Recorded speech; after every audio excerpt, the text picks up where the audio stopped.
দিদির সম্মানহানির অভিযোগ জানাতে পরিবারের সঙ্গে থানায় গিয়েছিল কিশোর। অভিযোগ তার জেরেই তার উপর হামলা চালিয়েছে অভিযুক্ত। আঘাত এতটাই গুরুতর যে চিকিৎসকদের আশঙ্কা ডান চোখের দৃষ্টিশক্তি হারাতে পারে এই কিশোর। আক্রান্তর বাড়ি উত্তর দিনাজপুরের ইসলামপুরে। অভিযোগ, রবিবার তার দিদি যখন টিউশন পড়তে যাচ্ছিলেন সেই সময় ইফটিজিং করেন স্থানীয় বাসিন্দা সৌরভ রায়। ওই দিনই থানায় অভিযোগ জানায় পরিবার। এরপরই শুরু হয় হুমকি। কালকে বিকালে ওদের লোকজন আছে, হুমকি টুমকি দিয়ে গেছিল, গাড়িগুলি নিয়ে এসে।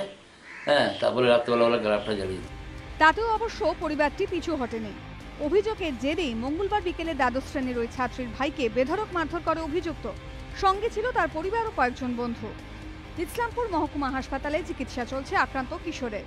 সৌরভ নামের ছেলেটা আমার দিদিকে ইফটিজিং করে এবং টোন কাটে, তাই জন্য আমরা থানাতে যাই যখন কেস করতে যাই তখন ওগুলোকে আইসি মিউচুয়াল করা যায়, কিন্তু ওরা মানে না।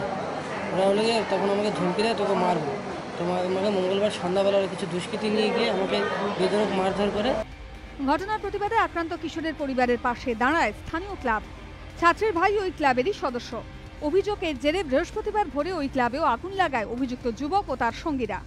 কালকে রাতের বেলা এখানটায় অজ্ঞাত পরিচয় কিছু লোক ছিল, গাড়িতে করে আসে, ওর সাথে এসে ধমকি দিয়ে যায়, ক্লাব জ্বালানোর ধমকি, এবং সবাইকে কেস তোলার কথা বলে যে কেসটা তুলে নাও, না হয় ক্লাব জ্বালাই দিব, না হয় ক্লাবের সদস্যদের যেখানে সেখানে মারবে। রিভলভার নিয়েও ধমকি দেখায় এবং তার জেরেই এই ঘটনা।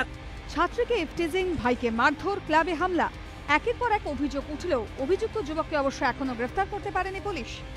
নিরাপত্তাহীনতায় ভুগছে আক্রান্ত কিশোরের পরিবার। খোঁজ নেই অভিযুক্ত নিকট আত্মীয়দেরও। বাড়ি তালা বন্ধ। সুদীপ চক্রবর্তীর রিপোর্ট, এবিপি আনন্দ, উত্তর দিনাজপুর।